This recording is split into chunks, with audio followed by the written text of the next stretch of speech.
si Idol madla, nakakahanga, may mga hawak, gandang linyada. Ika'y inspirasyon kung bakit hanggang ngayon ako'y palaging kumakarera. May ibon na tayo mga kalapatids galing ng first club training natin, which is Pulilan. May nakita na akong umiikot. Ito dalawa, pito mo na.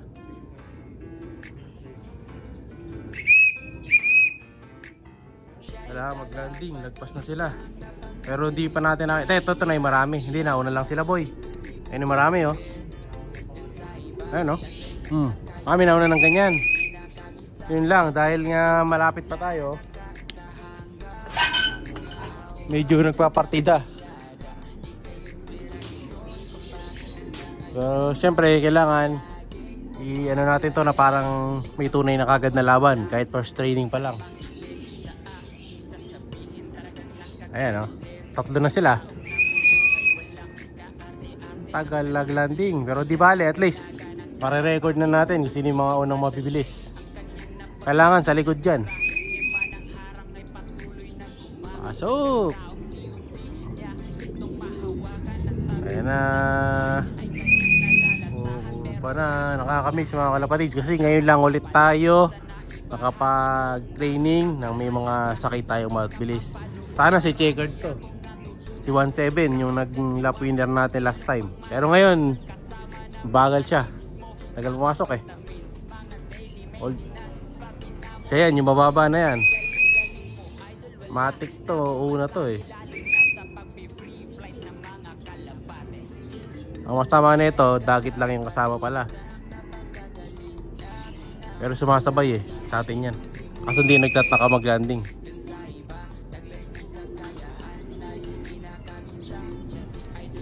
Mukhang di sa atin yung isa. Ayan, umiiwalay.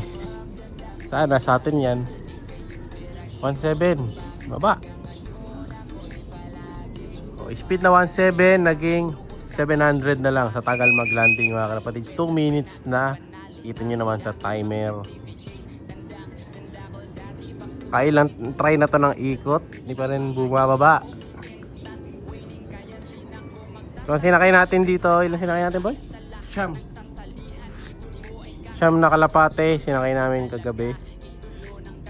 After nating mag-loop visit, diretso loading. Magtatatlong minuto na, di pa rin bumaba yung mga ibon natin. Malapit na. Konti pa. Dahil sa atin to. Nagla-landing na eh. Hindi siya lumalanding. Bakit? Kamo mga kalapatids. Kasi yung isa hindi lumalanding. Oh, sinusundan niya yung isa eh. Yung isa to, yung maliit na naka-white ring. No. 3 minuto na mga kalapatids ang inubos na oras. Di pa rin sila bumababa. Lapit lang din kasi. So, di bale, at least may break away naman sila doon sa mararami. Kahit pa paano. Papya! Siya yan. Bumaba pa sa taas. Pero pag bumaba ito, bababa na yun.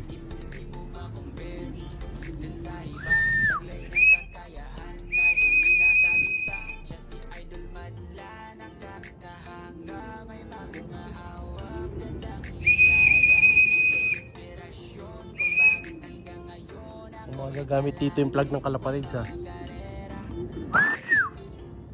Yan na. Anak ng tinapaka, bumaba, lumipad pa, nasa sa mga lubong yung maya mga kapatids eh. Ito naman, kanina pa lumalanding to. Bago lang to. No? Bagong turo. Ito, may sumabay na rin, 3 pa. Ayan na, 5 na sila. Ayan na yung white flight, 6. Nagsasabay-sabay na yung pauwi natin. Kaya lang, goals. Ilan na yan? 6 na kalapate natin mga kalapatids. Mukhang sa likod pa lahat to. Ha? Hindi, may itim eh. May dagit. May itim mga kalapatids. Wala naman tayo sinakay na itim. Ayun o, ito yun. Yun. Naka-sticker pata. Oh, 1 down. Yan yung hinihintay natin. Sige boy, pasok. Mabilis naman pumasok to eh. Ito yung mini video ko last time na agad. Nasa landing board. Butas. Sige. Pasok na, sa loob na. Yun. Try natin yung ano. Clacking. Diba ko maganda yung clacking? Si Madlato kakalak niya. Nag-ano tayo eh, test.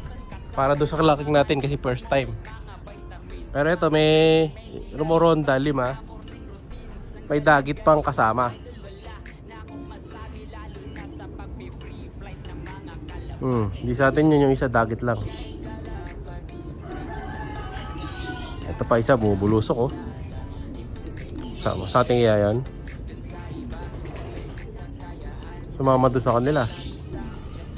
Pero tama lang ang pick ko, di ba? Siya yung unang papasok. Ito, 3 na lang ang bumalik. So 3 lang yung sa atin doon. Puro ata sa likod to. Pero dapat sa likod dyan. Dahil yung gusto talaga nating mauna sa likod dapat. Sa taas di baling late eh. Meron tayo 3 young bird doon sa likod. Opya. Ano ba speed mo? May 1,000 ka pa? Ha? 4? Pabihirang speed niya, 400 mga kalapits. Pero tama yung ring niya. Ang problema, hindi ako marunong mag-forecast dun sa bago eh. Saka kung saan tinitinan yung resulta. Dahil first user tayo. Paano sila bumababa oh.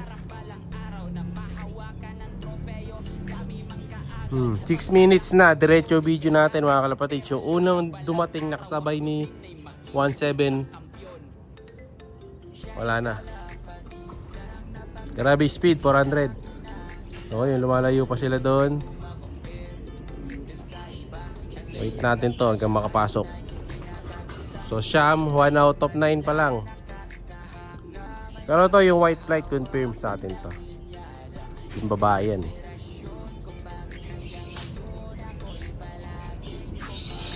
Ano ba? Yan, baba na guys.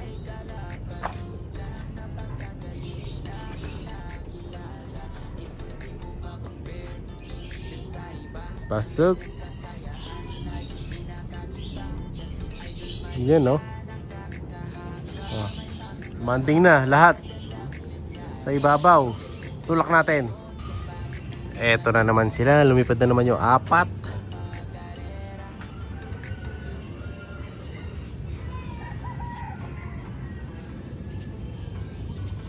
Team Dream wala na yung dagit na itim. Nandito kanina sila eh.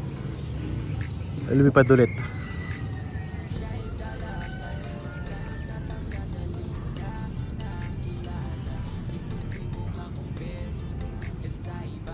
Ngayon 3 na lang. 3 lang, dagit na naman yung isa. Buti na lang di sumasama yung mga ibon natin oh. Pero hindi yata sa atin yung isa dito. Naging 2 yung batik. Isa lang white flight dyan, di ba? Dagit lang isa.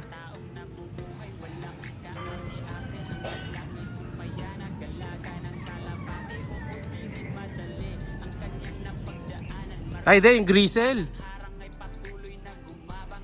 Grisel yung isa. Yung batik. White flight pala yung grisel natin isa mga kalapatids. Landing na. Pero maganda naman dito, nakikita natin malakas pa sila. Tagal lang bumaba.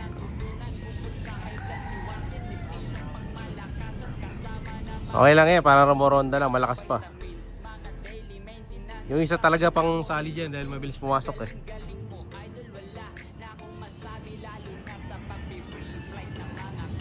Yung 17 kaya yon, lalo pag gagalitin. Yun oh.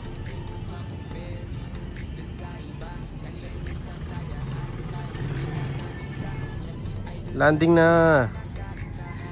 Pambira oh. Kanina 5 minutes ronda. Ngayon, another 1 minute. Wait lang natin makababa to mga kalapatids.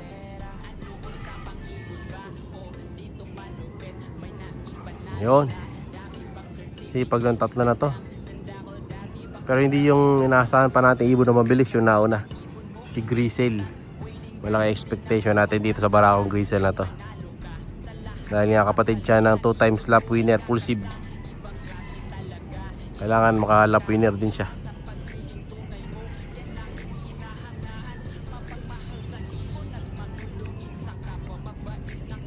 Tibay ng checkered dito mga kalapatids. Kanina pa rumuronda to.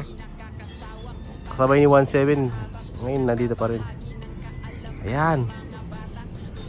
Alright. Hops. White flight hops. So isang barako, dalawang hen ko ang bumaba. Nagugulat boy ha. Dahan-dahan ka lang. Ayan na sila. First 4 dropper natin mga kalapatids. Pumasok na yung isa, yung 1 time lap winner nasa kanto. Ang naiwan dito, ayan. Isang barakong Grisel, white flight, saka checkered. Nakatambay sa sulok. Ewan ko, parang takot silang lumanding. Okay, dahan-dahan lang. Ayan, pangungunahan ng Grisel. Sa kanto lang. Lumipat, lumanding na isa. Pero babae sa sulok.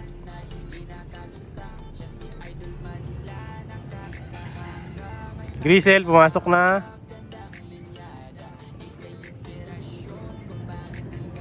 Dandan. Sa kanto, ayun, landing board, isa pa, white flight.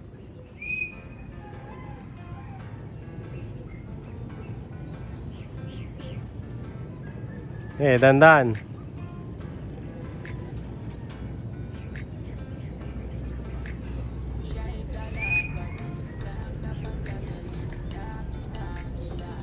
Okay. Tingin mo. Yan, landing board. Landing board na pareho mga kalapatids. Waiting na lang tayo itulak na madlato. Ayun siya. Hihi. Medyo parang alakan sila. Minsan kasi ako, may pusa dito eh. Tatakot sila. Ayaw mag-landing. Tingnan niyo yung white flight oh. Ayaw pong pumasok. Yeah, pasok.